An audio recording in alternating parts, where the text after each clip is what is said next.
dusabe nyagasani rero atukurikire kandi abane natwe aya masomo tugiyemo azadukomeze kandi atube hafi maze tubagirwe.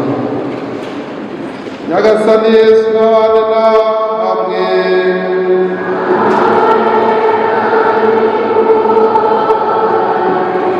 Nyagasani nawe umugisha kandi abarinde.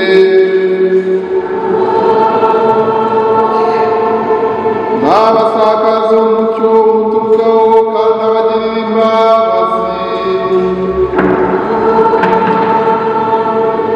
N'aberekeze uruhanga rwe maze abahe amahoro amuturukaho. N'abakomeze mu mirimo yanyu itandukanye, ababe hafi mu masomo mugiye gutangira, kandi abamurikire na roho we ubumenyi, maze muzagusohoza amahoro.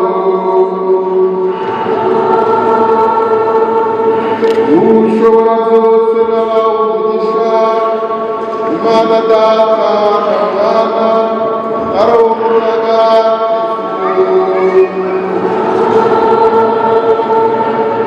Nimujyana